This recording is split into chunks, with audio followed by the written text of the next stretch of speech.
Bienvenidos a 360 grados, una visión global de la noticia, un espacio para debatir sobre todo lo que sucede en Colombia y en el mundo. Iniciamos hoy hablando de la polémica que ha generado un nuevo partido político que nació en Colombia, la Alianza Verde, la fusión de los progresistas de Petro con los verdes de Peñalosa, que aceptaron dar un giro a la izquierda para poder salvarse. El Partido Verde cambió de nombre, aprobó su salida del gobierno nacional y hará una consulta interna para elegir candidato presidencial propio. ¿Qué viene ahora para esta unión progresista verdes y quién realmente se quedó con este partido? ¿Y qué tanto esta es la anhelada tercería de la cual tanto hablaron? Debate hoy en 360 sobre ese tema. Y nuestro segundo tema de la noche será ver qué ocurre con el proceso de paz ahora que Timochenko al parecer se arrepintió de revelar los secretos de la negociación de paz en La Habana. El líder de las FARC, Rodrigo Londoño Echeverri, alias Timochenko, afirmó este viernes en un comunicado de prensa que la guerrilla no revelará los contenidos de las discusiones de la mesa de diálogos, pues se respeta lo consignado en el punto 4 de la agenda. ¿Qué sucede con este proceso y sobre todo, qué piensa la juventud colombiana del proceso de paz? Una parte vital del proceso de refrendación. Vamos a debatirlo hoy en 360 y no se muevan, que ya en segundo le damos la bienvenida a nuestros invitados.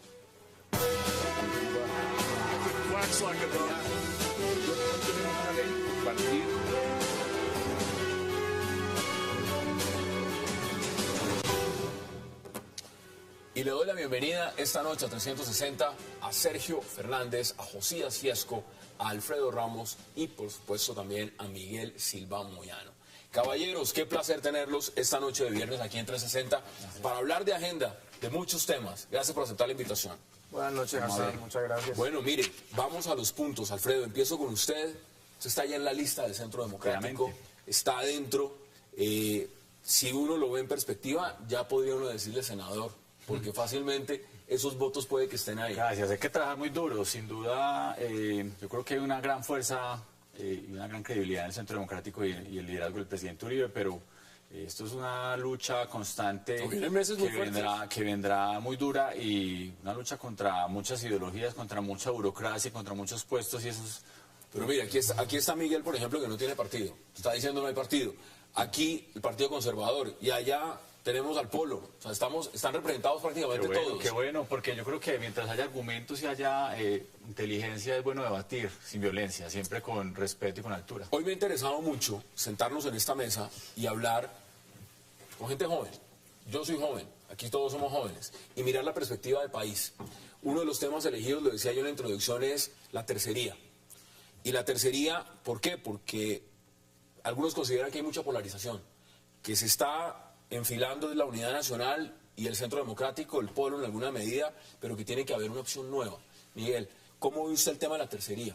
No, nació muerta, alguien decía ayer con bastante certitud que el girasol del Partido Verde se marchitó a la izquierda.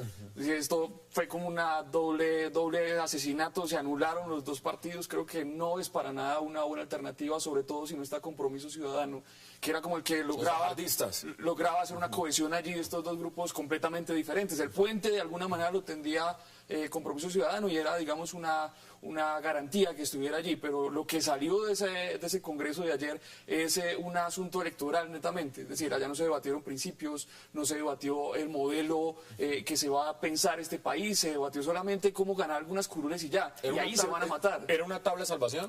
Mirar el tema del umbral, por ejemplo, y lo demás. Yo creo que esto tiene que ver con una pequeña falta de autoestima del Partido Verde. Ellos se subestiman demasiado. Parece que no entienden esa marca tan poderosa que llegaban a tener, no saben el mensaje que pueden proyectar y se murieron del miedo. Entonces empezaron a buscar puentes. Obviamente los más interesados en buscar puentes eran los viejos verdes, les dicen así porque son gente que venía del viejo Partido Verde que era parte del M19. Entonces eran como los más interesados. En el sándwich quedó Enrique Peñalosa, que de hecho me pareció admirable la manera como se quedó allí resistiendo que lo chiflaran. A ver, pero cambió mucho de opinión. Y hoy dijo, primero sí, primero no. ¿Usted está de acuerdo? ¿Cómo ve usted el tema de los verdes? Y esa tercería. Para nada admirable lo que ha hecho el exalcalde Peñalosa. Es un avance de la incoherencia en política.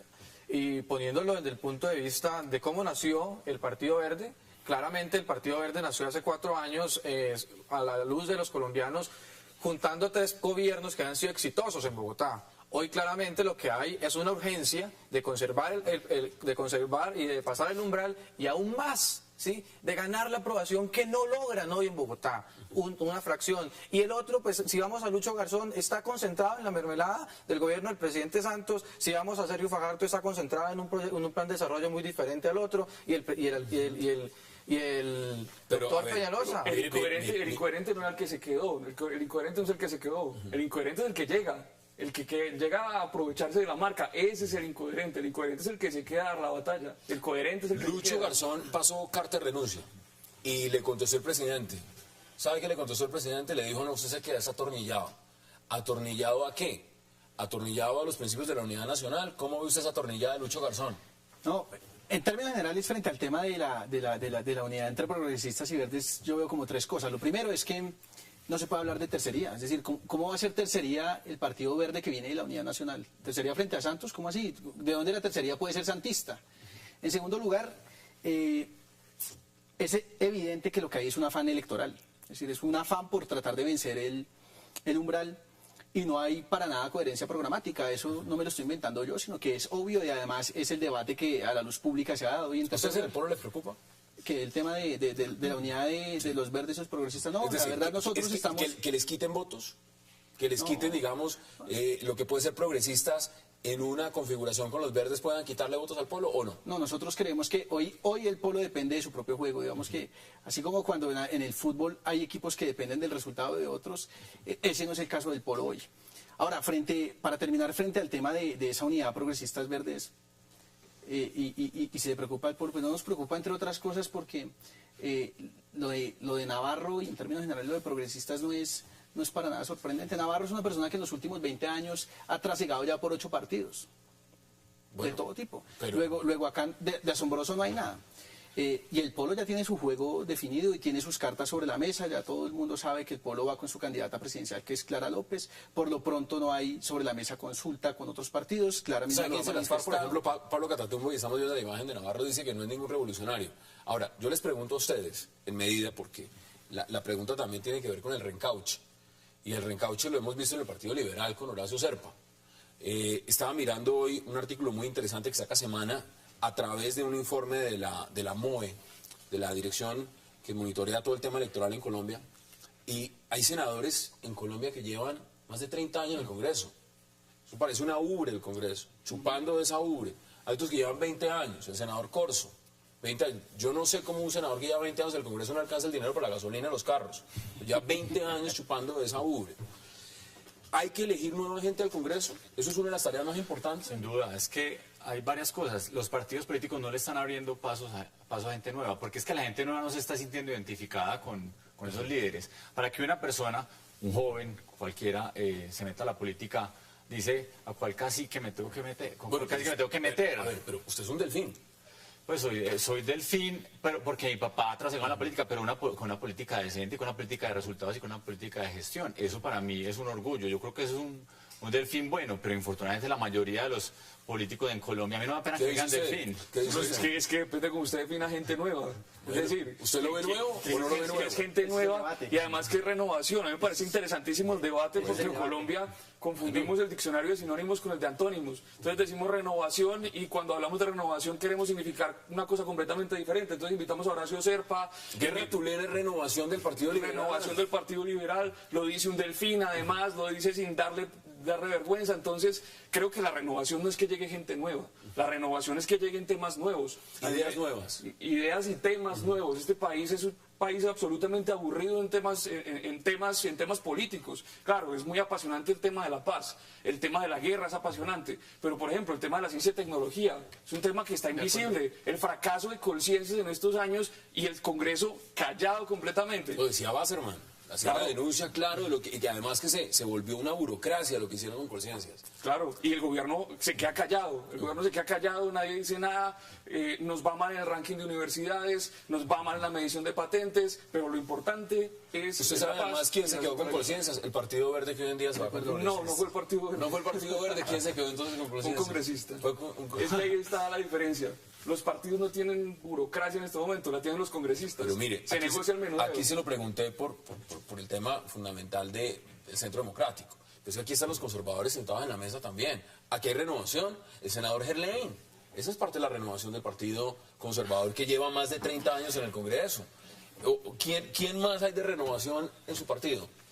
Yo creo que hoy ya la política no se habla de renovación, sino de oxigenación de estructuras. No me vengan a decir que ahora mi familia, los que quieran llamar, yo voy a renovar. Yo simplemente voy a hacer un cambio de cuerpo, pero en realidad voy a oxigenar una estructura Más de que lo mismo, tengo. Por más de supuesto, lo mismo. por supuesto, está pasando en el Valle del Cauca, está pasando en Bogotá, en Antioquia, y vemos que la política de Gaviria no se está haciendo ahorita en César Gaviria, sino en Simón Gaviria. Y así los hemos visto sucesivamente. Yo creo hoy más que nunca que desde el punto de vista de lo cívico, hay liderazgos que sí se están mostrando. Y que este acontecer de este 2002 al 2010 que marcó tanto la historia en el país, a las nuevas generaciones, de una u otra forma, los políticos, los que no son hijos de políticos o no, sí los marcó. ¿Usted ve que la gente joven, la gente de su edad, en este momento le interesa la política? Y se los digo por lo que significan las encuestas. Uno ve las encuestas y la gente parece aburrida. Votan por unos determinados candidatos, pero con unos márgenes muy bajitos. Y hay un tema de indecisos altísimo, altísimo. Eso sucede por varias Pero cosas. es que creo que es necesario entender dos cosas. Lo primero es que no se puede esperar que el país cambie cuando seguimos votando por los mismos. En segundo lugar, Pero que... se reencauchan los mismos. Es decir, El que se Partido sigue Liberal votando está por las mismas reencauchando los ideas. mismos. Es decir, ser joven no es garantía de tener ideas nuevas, ni tampoco de renovación o de oxigenación, o como usted lo quiera llamar. Lo que se necesita son ideas renovadoras también. Por eso yo decía, no es posible que la gente crea que el país va a cambiar cuando sigue votando por los mismos o por lo menos por las mismas ideas. Eso no va a pasar. Y en segundo lugar, yo creo que es necesario mencionar que no sé si los jóvenes en Colombia, en términos electorales, estén pensando en dar o en participar activamente en lo que se viene, sí. Pero lo cierto es que sí ha habido una participación política en los últimos años, un renacer de la lucha de la juventud en Colombia y en el mundo, además, en Chile, en Estados Unidos, en Europa, en Asia, bueno, en todo lado. Luego, ahí hay un mensaje que hay que escuchar. Y creo yo que el acierto de los partidos políticos de cara a las elecciones de 2014 va a tener mucho que ver con si se ligan o no a todas esas peleas que están dando los jóvenes, pero también el sector mire, lo que agrario. usted está diciendo, y lo estaba poniendo también Miguel, es un tema de agenda, es un tema de temas. Es un tema de temas. Aquí está todo consumido en un solo tema. Es que de hecho, hasta en el tema de la guerra estamos en lo mismo. Es el mismo ¿Quién tema. debate las capacidades de defensa de este país hoy? Nadie. Ni siquiera el presidente Uribe ha salido a decir que no tenemos capacidad de defensa para no aplicar el fallo de la Haya. Es decir, seguimos hablando de lo mismo. Aquí no estamos hablando de un tema diferente de agenda, no. Este país se sigue discutiendo lo mismo y se sigue mirando el ombligo. Y es triste. Cada 4 años es lo mismo. ¿Y nadie propone nada? No, sí, hay gente que propone mucho. Pero es gente que se queda excluida por el sistema de partidos. Pero mire, esto es un país que necesita una reforma a la justicia. Y se promueve una reforma a la justicia que terminó siendo un fiasco. Una brutalidad, un exabrupto.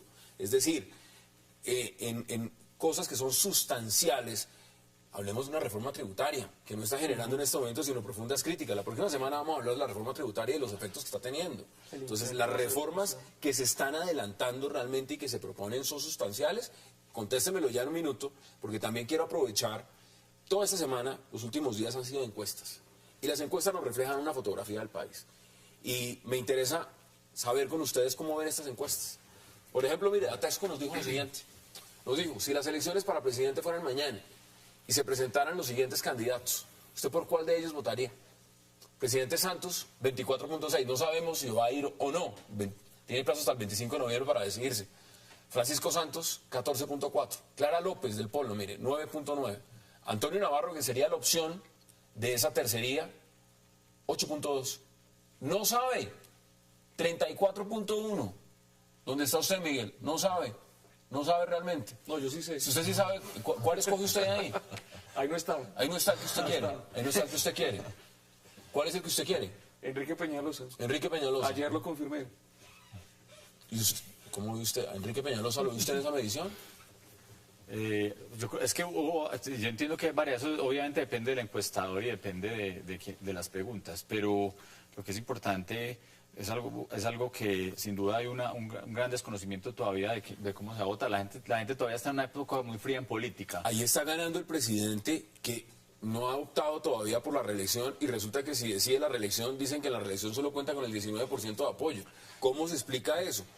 ¿Cómo se explica que los demás candidatos ni siquiera le lleguen al señor que menos tiene posibilidades de apoyo en la reelección? ¿Ustedes cómo explican eso? Es un tema de reconocimiento y de trabajos. Todavía los otros candidatos de pronto han sido muy locales o no han tenido la visibilidad posible. Ahora yo creo que cuando más nos acerquemos a las elecciones habrá más espacios de la gente para conocerlos, más debates, estamos a 8 meses todavía.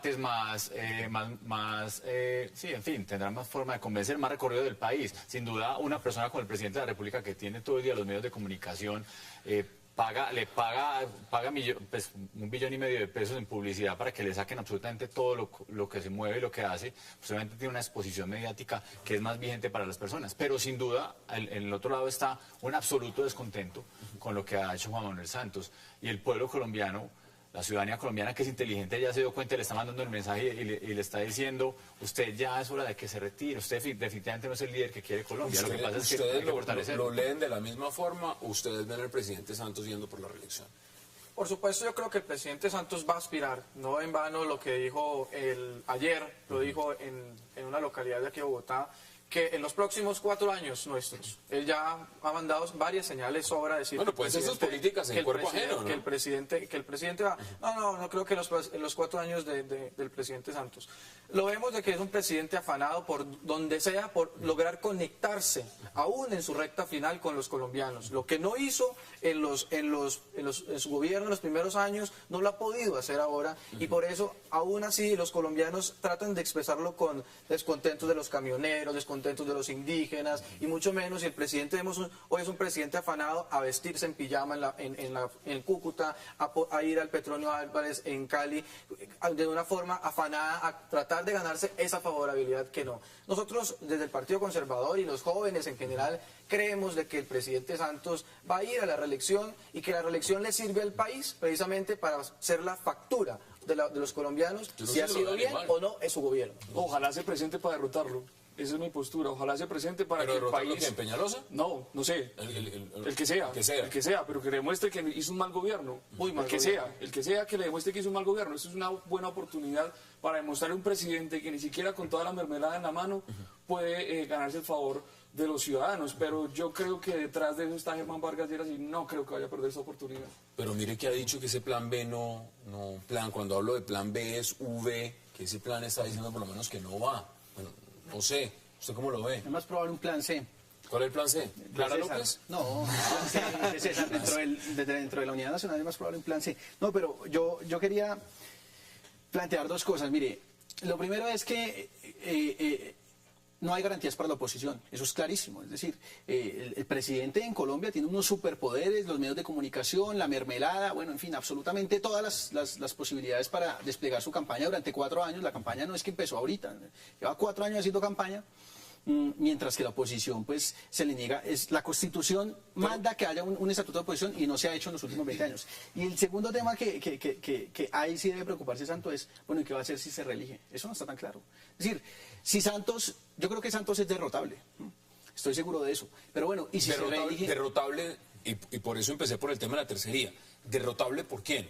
¿Derrotable por el Centro Democrático? No, ¿derrotable la encuesta de la semana polo? pasada, ¿Derrotable la encuesta de la por quién? semana pasada planteaba que Clara López estaba técnicamente empatada con Juan Manuel Santos en el 18%. Pero lo que yo quería, el punto que yo quería plantear es, bueno, va a durar 4 años más en el poder. ¿Cómo lo va a hacer? ¿Cómo lo va a hacer? Porque lo cierto es que acá se viene una crisis económica inatajable. Ya les toca aceptar de a pocos que la crisis es inatajable. No quieren renegociar los tratados de libre comercio, luego las protestas campesinas van a continuar. No han sido capaces de plantear una reforma a la educación que resuelva... Sí. Desde la MANE, ¿cómo ven exactamente el tema, el planteamiento de las exigencias que le han hecho ustedes al gobierno nacional? No ha habido respuesta seria, y la crisis ha profundizado. Mire, hace más o menos 2 meses hubo una columna de la ministra de Educación en El Colombiano en que decía que su gestión no tenía precedentes, y creo que por fin encontramos un acuerdo con la ministra. Su gestión no tiene precedentes. 11.3 billones de pesos de déficit jamás había pasado en Colombia en la historia de la educación superior. 56% ya está la deserción universitaria, eso jamás había pasado. Las universidades están cayendo, la Universidad Nacional tiene varios edificios cerrados y sellados, la deserción cae, las universidades colombianas salieron de los rankings más importantes en materia de educación superior, del Shanghai y los ¿Dónde demás. queda lo que dice el gobierno cuando está diciendo que esto es histórico? Es un momento histórico. No, es un cuando momento dice que no hay precedentes, único. lo que No, es que ellos miden es cobertura. Y ese ha sido el error desde todos los gobiernos. Y tampoco le ha ido bien a Santos y el asunto de cobertura, pero cuando usted aplica cobertura con mala calidad, pues está propagando la pobreza. Está formando gente sin capacidades y sin mayor fuerza aquí. Yo creo que el tema de la educación superior, y digamos, a mí me gusta mucho que la MANE lo ponga sobre la mesa, pero lo que no me ha gustado es que la MANE se haya cerrado ideológicamente al asunto. Digamos, con todo respeto, se lo digo a Sergio, eso es lo que se observa desde afuera.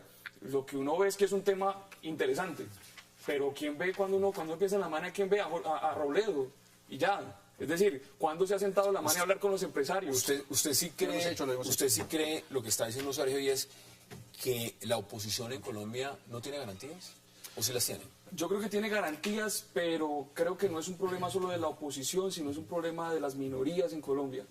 Digamos que aquí las minorías, para usted inscribir una lista, tiene que recoger firmas, eso es carísimo, tiene que pagar una póliza, la gente se desanima, entonces termina metiéndose en un partido. Cuando se mete en un partido, ¿qué encuentra? Encuentra unos congresistas manejando un partido que ya tienen todo acaparado. Pero si llevan más de 30 años, hay congresistas con más de 30 años en el Congreso, chupando la ubre. O sea, a mí me preocupa algo. Pero las minorías santistas, el PIN, por ejemplo, no tiene ese lío. Ese es el problema de la oposición. A mí me preocupa algo, y es este gobierno, con esa falta de credibilidad y de confianza que está generando en la ciudadanía, me preocupa que en el momento en que estamos en la economía se vaya a hacer unas juzgadas arriesgadas. Ya hemos tenido noticias de que, por ejemplo, quieren abrir a familias en acción y dejar sin requisitos familias en acción, que cualquiera pueda acceder a familia en acción, e incluso están diciendo que se pida plata prestada al BID para este programa. Están feriando absolutamente el presupuesto nacional previo a la ley de garantías. Es un riesgo que hay. Sin duda, en este momento no hay garantías para la oposición. Hay sectores, y ya le voy a dar la palabra también, hay sectores que dicen, bueno, eso está muy mal, pero nosotros no queremos volver a tener al uribismo en el poder. No queremos. Hay sectores, hay un sector que dice sí, y vamos a votar masivamente por esa lista del Centro Democrático. Pero hay otro sector del país que dice, nosotros no queremos eso. ¿Qué proponen ustedes que están tan convencidos de que van a vencer fuertemente en las legislativas, de que no se va a un retroceso, sino que se va a avanzar? Porque aquí lo que está diciendo Sergio es muy claro, aquí viene una crisis, y la crisis la va a tener que afrontar el que venga. El que venga. Yo creo que nos hemos dado cuenta increíblemente en estos 3 años en que tenemos muchos puntos en común, independiente del partido político del que estemos. Hoy las coincidencias con el polo han sido grandes, y obviamente ellos dirán que no nos quieren ver ni en pintura. Yo los invito, porque yo creo que tenemos, en temas fundamentales tenemos muchos acuerdos. ¿Con los conservadores tienen? Muchísimos, absolutamente. Pero hay unos que no quieren, están felices, como estaba Lucho Garzón comiendo mermelada y Nutella. Lo que pasa es que los congresistas no son el partido, y yo creo que tenemos que cambiar esa idea. Sin duda, los congresistas en Colombia se han vuelto, o los políticos tradicionales han sido la debacle de la política en Colombia. Eso es lo que queremos renovar y que queremos cambiar. Queremos personas con costumbres sanas, que lleguen a trabajar por la ciudadanía. Tengo que ir a una pausa, pero me queda un minuto, porque quiero que hablemos también del proceso de La Habana. Me interesa conocer mucho las posiciones de ustedes sobre ese tema. ¿Cómo ve el Partido Conservador? Honestamente, ¿usted cómo ve internamente a su partido? Lo veo muy bien y lo veo ganador, lo veo presidenciable. Ganador, pero ¿ganador con quién? ¿Ganador con la Unidad Nacional, o ganador haciendo alianzas, por ejemplo, con el Centro Democrático, o ganador independiente por su propia... No, nosotros haremos una alianza con los colombianos que crean que esto tiene que dar un giro. Alrededor de esa idea lo haremos. Y en esas posibilidades está la opción del Partido Centro Democrático. Pero quiero responderte algo sobre la oposición, que si la oposición tenía garantías o no en Colombia. Yo creo que es que la oposición lo que no tiene es criterio. Le voy a decir por qué. Usted hace 3 años, cuando usted veía al senador Robledo, veía al alcalde Petro y todos, usted nunca pensó lo que hoy estamos viendo los colombianos. Nunca vimos al alcalde Petro cercano al presidente Santos. Pues a Peñalosa. Pues imagínese, lo atractivo del debate electoral, Hassan, ¿sabes qué fue en Bogotá? Ver a un candidato diferente, que no repitiera las cosas de Santos. Hoy terminó el presidente Santos admirando, ¿sí? Y coqueteándole al alcalde Petro, y Petro también de igual forma. Y de igual forma lo vemos con el expresidente Uribe y el senador Robledo. Hoy sacan los mismos, los estudiantes, los de la universidad pública y los de la universidad privada, Bueno, todos frente al tema del presidente Santos. Todo lo que no tiene es criterio, hay que tener la claridad. Y desde el punto de vista del Partido Conservador, el Partido Conservador sencillamente es el partido de lo que nos enseñaron en la casa. Si a ustedes le dijeron en su casa, hombre Juanito, sea usted ordenado, es que el Partido Conservador es el que impulsa el tema del orden en Colombia. Bueno, Eso somos. ¿Le quiere contestar?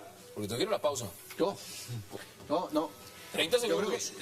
que se equivoca, digamos, el planteamiento suyo tiene un error y es plantear a Petro como oposición. Pues si se fue del polo es porque no es oposición, luego la falta de criterio, endílguesela a él.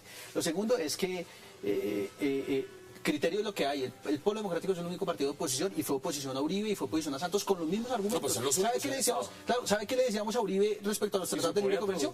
Pues lo mismo que le decimos a Santos. ¿Sabe qué le decíamos frente a la ley 100? Lo mismo que le decimos a Santos. ¿Sabe qué le decimos frente a la ley 30? Lo mismo que le decimos a Santos. ¿Sabe qué criterio le dijeron? es lo que hay. ¿Sabe qué le dijeron los hermanos Moreno a los bogotanos? Que iban a gobernar con principios. Lo mismo que Los dice echamos Clara del partido López. por gobernar con ustedes allá, con el partido de la U, con el Partido Liberal, con la Unidad Nacional. Señores, Los echamos del vamos a la pausa porque quiero preguntarles también sobre el proceso de La Habana. Vamos a la pausa entre 60 y ya regresamos.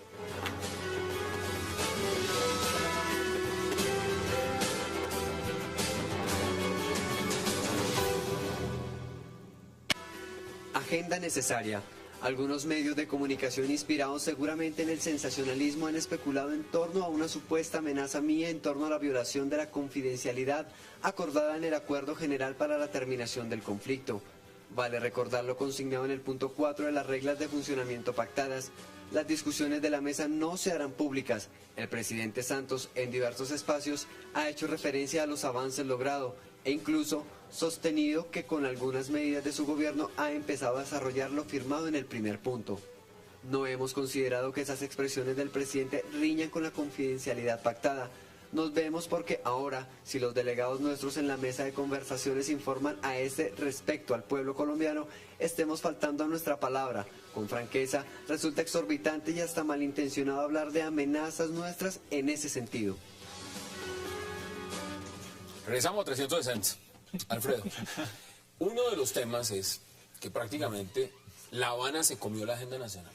Lo que está pasando allá es el tema de todos los días, es repetitivo. Si dijeron, si no dijeron, si negociaron, si no negociaron, si el marco legal para la paz y lo demás. ¿Usted cómo ve lo que está pasando en La Habana? Pues yo creo que un proceso entre dos partes y no tiene en cuenta, que no tiene en cuenta la más importante, que es la ciudadanía. Están negociando allá temas que no tenemos idea de qué están hablando. Pues teóricamente tienen unos puntos, pero no sabemos en concreto qué está llegando. Por un lado. Segundo, no tenemos idea hacia dónde está dirigiendo y cuánto tiempo más va a tomar. Y una ciudadanía a la expectativa de qué va a pasar. Y yo creo que le ha faltado nada menos que ese ingrediente, que todos nosotros podamos creer en algo. Usted está en una lista en la cual ha hecho una fuerte crítica al proceso, sobre todo en un punto claro y es el tema de la impunidad. Usted tiene todas las opciones mañana, haciendo matemática aquí, logística, porque cualquier cosa puede pasar, de llegar al Congreso, de ser senador el próximo año. Si eso llega a pasar, ¿usted apoyaría que se continúe con un proceso de paz o no? Con unos términos muy claros, sin duda, sí. Es que Colombia quiere la paz. Nadie se opone a la paz. La forma de cómo lleguemos a la paz y lo que suceda después de la paz es otro cuento. Lo que pasa es que hay una cosa muy clara. No va a haber paz después de que se firme cualquier cosa con las FARC. Porque es que en Colombia hay muchos negocios ilegales alrededor que van a simplemente a tomar unos liderazgos negativos. Entonces simplemente van a criminalizar el resto del país. Sigue existiendo el narcotráfico, sigue existiendo la minería ilegal. Lo que va a cambiar simplemente es de cabeza. ¿Cómo lo ve? Yo estoy de acuerdo en dividir los dos temas. Una cosa es si va a funcionar esta negociación y la otra muy diferente si eso es paz. Sí, ese proceso, que se está negociando ahora. Este proceso no es paz. Este no es paz. Pero se puede conseguir. Es decir, este proceso puede llegar a lo que el objetivo que se trazó el gobierno lo puede cumplir. A las FARC no le queda más juego. Si usted revisa lo que le está pasando a las FARC en el Cauca, creo que es la mayor muestra de que las FARC ya no tienen más juego ni tiene más salida, por lo menos en la guerra. La presión militar se mantiene, la salida militar se mantiene, sigue dando resultados. La que estamos esperando que dé resultados es la salida negociada. Y ahí creo que hay un punto muerto. hay un punto muerto que tiene que ver precisamente con el tema de la impunidad. La gente no quiere el asunto de la impunidad y es un requisito fundamental de las FARC para estar sentados allí, impunidad. Impunidad. ¿Usted cómo ve ese proceso en La Habana? Ha sido el centro de toda la agenda en Colombia.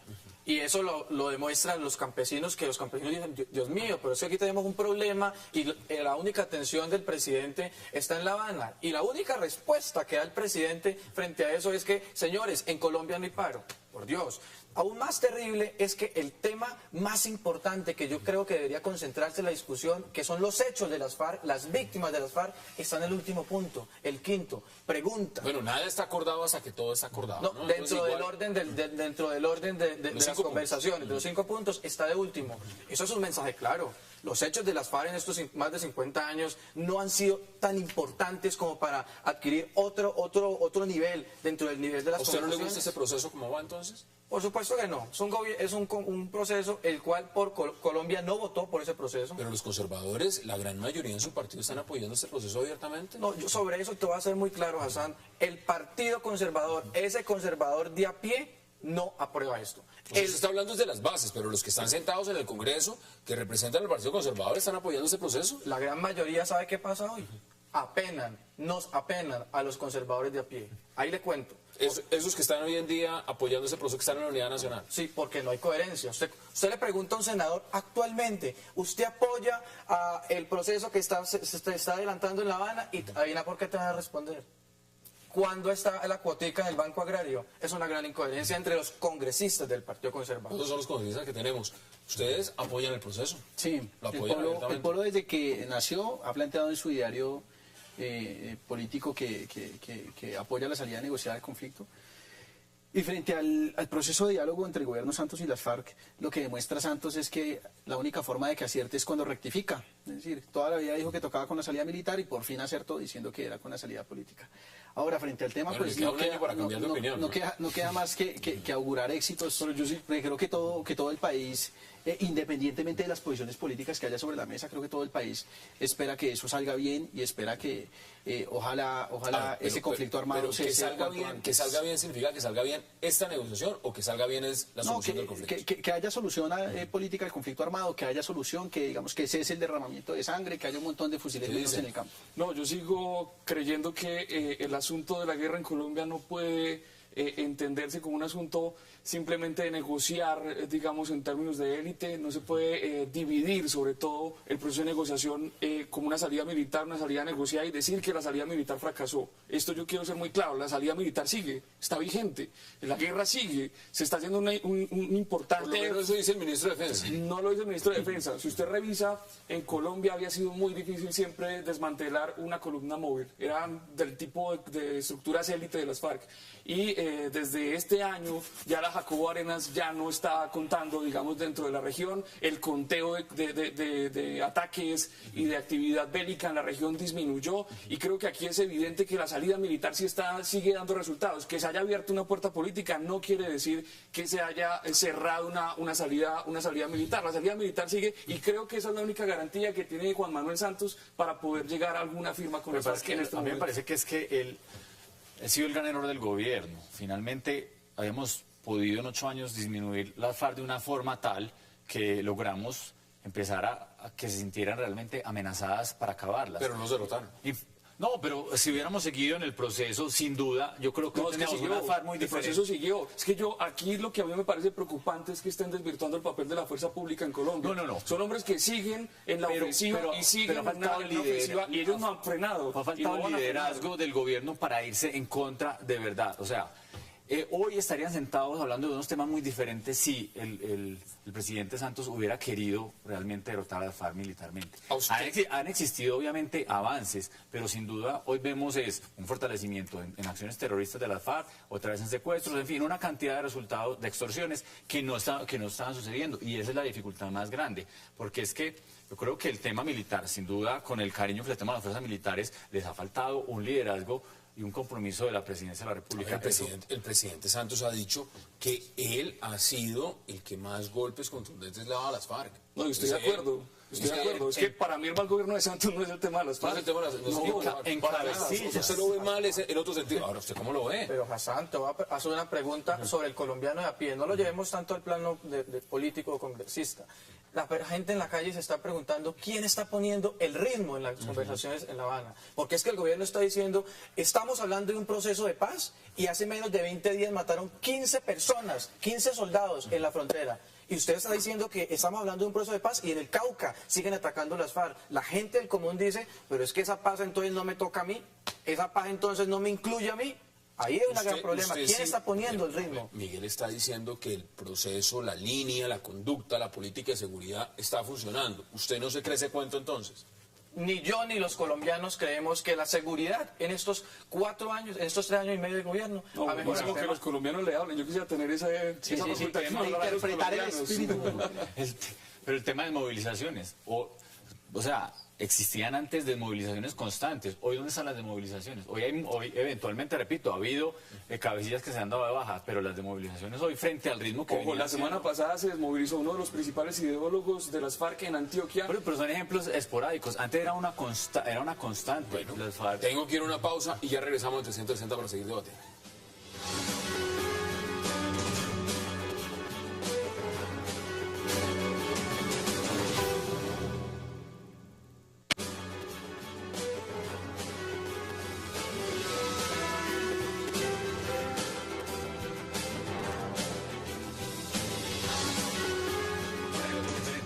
Es que la FARC se siente- Regresamos a 360.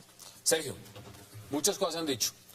El punto fundamental también es, estamos metidos en un proceso de paz. Esa fue la decisión del gobierno y ahí estamos. Si el Polo Democrático tiene sobre su base ideológica apoyar este proceso, ¿hasta dónde va a llegar ese apoyo?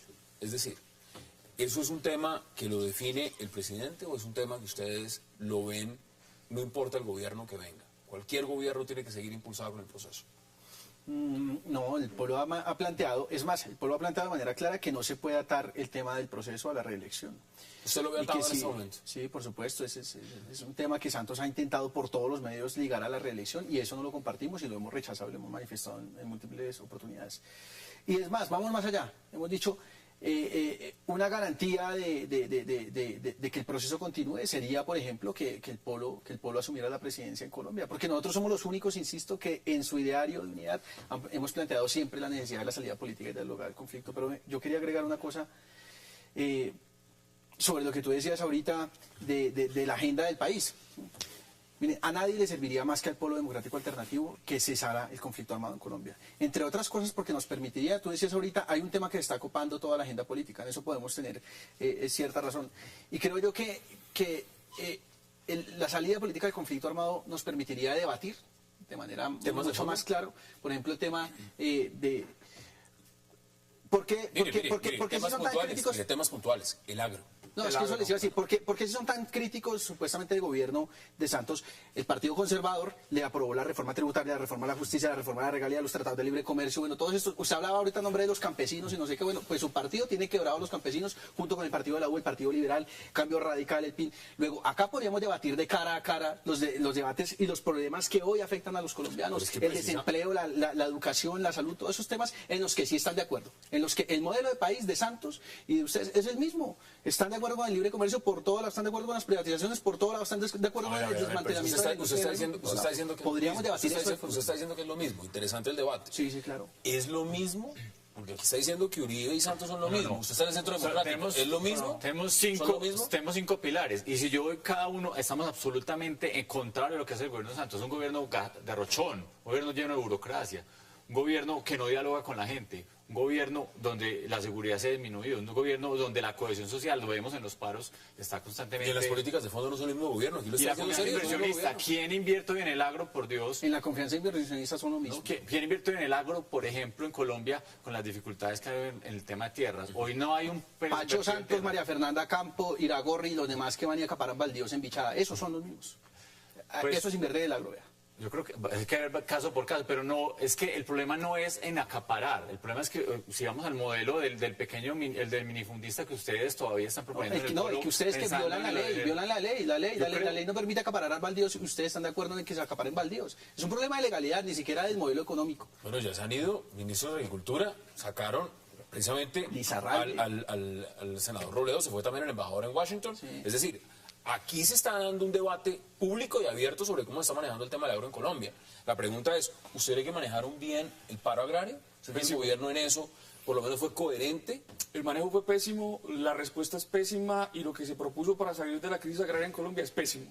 Es decir, a mí me ha causado impresión como, por ejemplo, en Colombia somos tan resignados. El asunto de las semillas es lo que a mí más me llama la atención y me causa escozor. Porque, por ejemplo, en el tema de semillas, pues dicen, no, quitemos, o de fertilizantes, quitemos aranceles, sigamos importando. Y cuando se le ha dicho, insisto, una salida nueva sería cuántos proyectos de investigación está financiando el Estado para producir fertilizantes, por ejemplo. Colombia, claro. En Colombia. No hay. ¿Cuánto dinero está invirtiendo para invertir en tecnología? La productividad de la tierra no está atada a la propiedad. La productividad de la tierra está atada a la tecnología. Si un campesino con una pequeña parcela o con una gran extensión de tierra, pero tiene tecnología, logra ser productivo. En Colombia no hemos logrado eso. Y creo que disminuyendo impuestos lo único que hacemos es desfinanciar el país y seguir en un ciclo allí de desconocimiento absoluto de la teoría del Estado. Para mí, lo que hay de fondo en este gobierno es un absoluto desconocimiento de la teoría del Estado. ¿Cómo vio usted el tema del paro? Porque no preguntarles por el paro es dejar de lado fácilmente lo que pudo ser una de las coyunturas más importantes que ha tenido este gobierno. No, el presidente dijo que no va a paro. Después, El tal paro. Pero lo que, con respecto a la confianza inversionista que decía que había una cierta afinidad entre el Partido Conservador, Centro y los que quieran, mire, Sergio, es que la confianza inversionista no puede ser una bandera de un partido.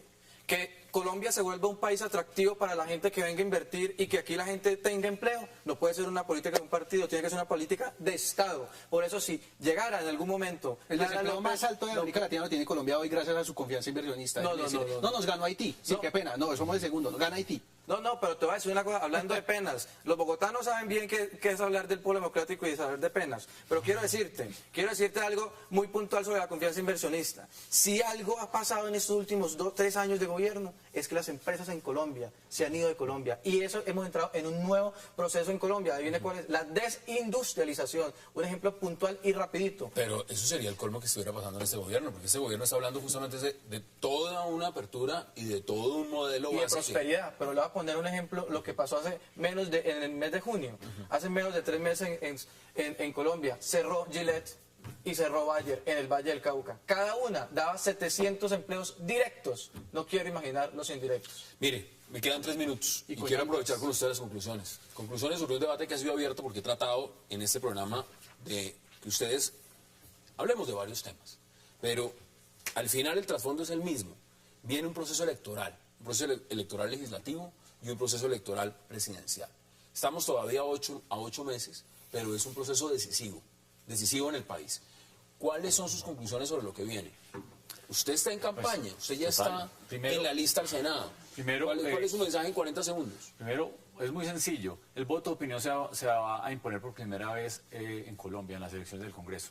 La gente está cansada de las maquinarias, la gente está cansada de los puestos, de los contratos. El Centro Democrático está presentando una lista liderada por el presidente Uribe que ya está demostrada con ideas y con principios claros que la gente conoce y que respeta. Y queremos renovar el Congreso en la forma de hacer política, en la forma de dirigir este país.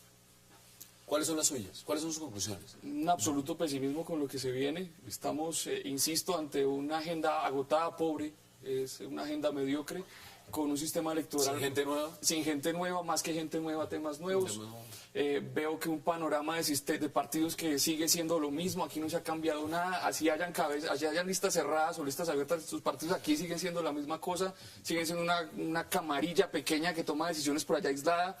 Algunos partidos hacen intento de democratizarse, pero el Estado como que dice, yo no me meto dentro de los partidos, democratícese como le dé la gana, pero el ciudadano... Ahí sí el ciudadano de a pie se siente completamente excluido del partido. Se siente que aquí está el partido y se encuentra con una puerta. ¿Cómo se explica usted que dice que le gusta a Peñalosa, por ejemplo, ver uno a Peñalosa con Petro?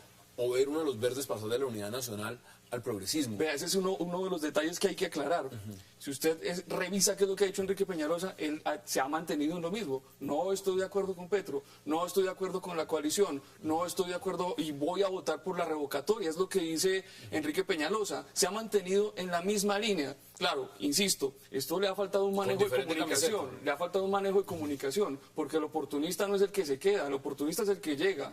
Y el que tiene más riesgo de no pasar el umbral son los progresistas y no eran los verdes. Y la autoestima los mató. ¿Cuáles son sus conclusiones? Creo que 40 segundos. Colombia necesita... Aquí hay un pesimista. Absolutamente, absolutamente, con quien difiero mucho, pero es muy interesante conversarlo. Yo creo que Colombia debe en estos momentos de mirar a un estilo diferente. Yo, como joven, he mirado a la única mujer, ¿sí?, que se ha puesto las botas en Colombia. Tal vez hay otras mujeres que han cantado mal el himno, lo que quieran, pero hay una, solamente una en Colombia se ha puesto las botas por Colombia. A eso le apostamos nosotros los jóvenes, a eso le apostamos... ¿Y cuál es esa mujer? Marta Lucía Ramírez. ¿Usted le apuesta a Marta Lucía Ramírez? Yo le ¿Y los apuesto- conservadores le van a apostar a Marta Lucía Ramírez? Los congresistas le van a seguir apostando a lo que le dé el gobierno. Los conservadores del común queremos un cambio y vamos a apoyar ese cambio. Deme en 20 segundos sus conclusiones y concluye usted. Ya que estamos entre jóvenes, ¿sabe cuál es el futuro que le depara a los jóvenes ese modelo que representan ustedes acá, que es el mismo que representa Juan Manuel Santos? Hoy de cada 100 jóvenes solo 42 entran a la educación superior. De esos 42 solo 25 entran a una universidad. De esos 25 solo 13 entran a las maltrechas universidades públicas, solo 6 se gradúan y solo 4 consiguen empleo. Esa es la realidad del país que le dejan 8 años de Uribe, 4 años de Santos. La única alternativa, el único partido que se ha mantenido en oposición a esos dos gobiernos y a ese modelo que representan y que no distan un ápice es el Polo Democrático Alternativo y su candidata Clara López Obregón. Gústele a quien le guste, en eso podemos diferir, pero esa es la realidad, que es Señores, incontrovertible. Se nos acabó el tiempo, pero ahí están las posiciones. Gracias a todos por haber aceptado esta invitación. Miguel, gracias por supuesto. Alfredo también. Lucías, gracias. Y Sergio, un verdadero placer. Muchas gracias. A ustedes gracias por acompañarnos y nos vemos el lunes para seguir debatiendo toda la agenda política de Colombia y del mundo. Este programa en repetición a las 11:30 de la noche. Es una próxima oportunidad.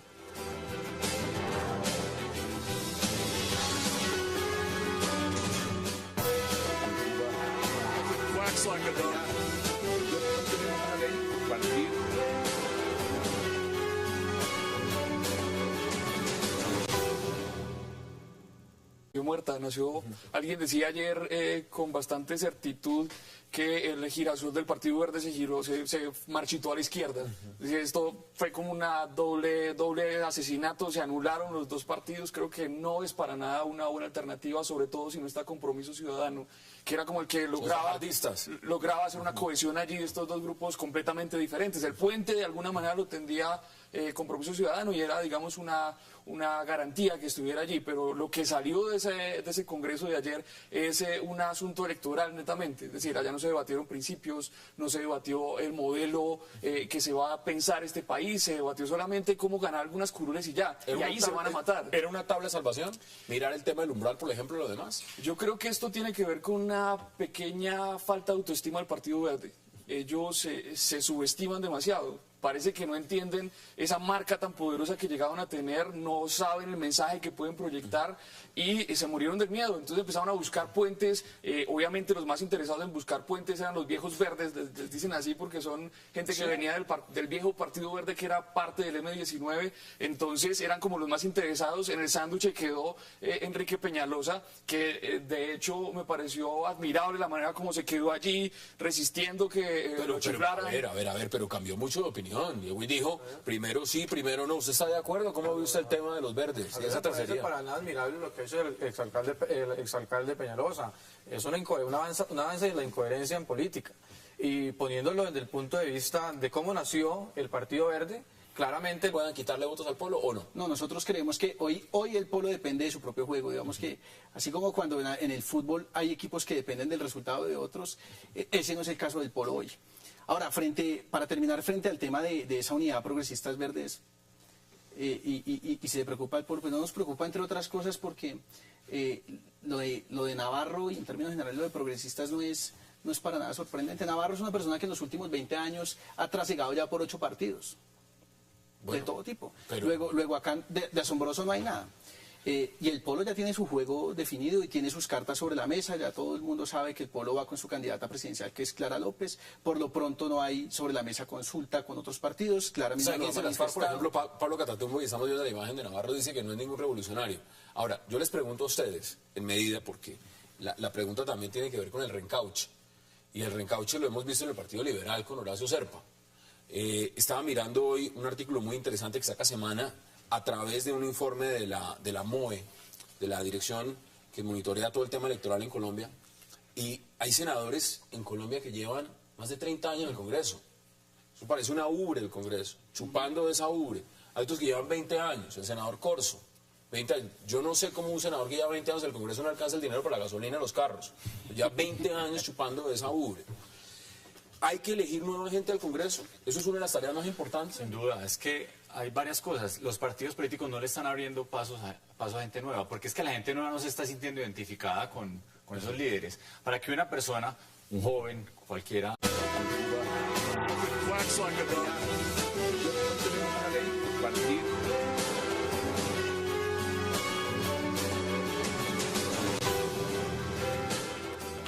Bienvenidos a 360 grados, una visión global de la noticia, un espacio para debatir sobre todo lo que sucede en Colombia y en el mundo.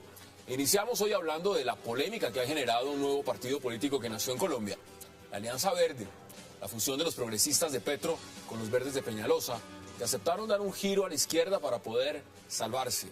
El Partido Verde cambió de nombre, aprobó su salida del gobierno nacional y hará una consulta interna para elegir candidato presidencial propio. ¿Qué viene ahora para esta unión progresista verdes y quién realmente se quedó con este partido? ¿Y qué tanto esta es la anhelada tercería de la cual tanto hablaron? Debate hoy en 360 sobre ese tema. Y nuestro segundo tema de la noche será ver qué ocurre con el proceso de paz ahora que Timochenko al parecer se arrepintió de revelar los secretos de la negociación de paz en La Habana. El líder de las FARC, Rodrigo Londoño Echeverri, alias Timochenko, afirmó este viernes en un comunicado de prensa que la guerrilla no revelará los contenidos de las discusiones de la mesa de diálogos, pues se respeta lo consignado en el punto 4 de la agenda. ¿Qué sucede con este proceso y sobre todo, qué piensa la juventud colombiana del proceso de paz? Una parte vital del proceso de refrendación. Vamos a debatirlo hoy en 360 y no se muevan, que ya en segundo le damos la bienvenida a nuestros invitados.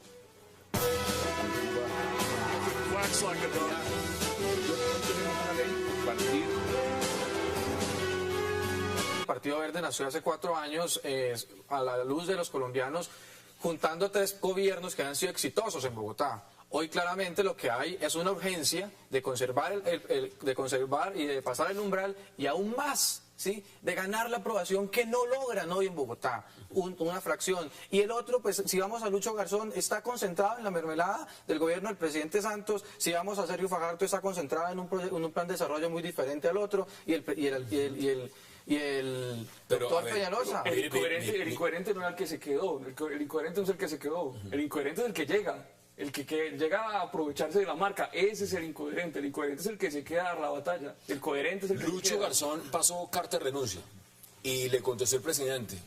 ¿Sabe qué le contestó el presidente? Le dijo, no, usted se queda desatornillado. ¿Atornillado a qué? Atornillado a los principios de la unidad nacional. ¿Cómo ve usted esa atornillada de Lucho Garzón? No, en términos generales, frente al tema de la unidad entre progresistas y verdes, yo veo como 3 cosas. Lo primero es que no se puede hablar de tercería. Es decir, ¿cómo va a ser tercería el Partido Verde que viene de la Unidad Nacional? ¿Tercería frente a Santos? ¿Cómo así? ¿De dónde la tercería puede ser santista? En segundo lugar, es evidente que lo que hay es un afán electoral. Es decir, es un afán por tratar de vencer el umbral y no hay para nada coherencia programática. Eso no me lo estoy inventando yo, sino que es obvio y además es el debate que a la luz pública se ha dado. Y ¿A ustedes en el pueblo les preocupa? Que el tema de la unidad de los verdes y los progresistas, no, Es decir, la verdad nosotros estamos... que les quiten votos, que les quiten, digamos, lo que puede ser progresistas en una configuración con los verdes. Y le doy la bienvenida esta noche a 360 a Sergio Fernández, a Josías Fiesco, a Alfredo Ramos y por supuesto también a Miguel Silva Moyano. Caballeros, qué placer tenerlos esta noche de viernes aquí en 360 para hablar de agenda, de muchos temas. Gracias por aceptar la invitación.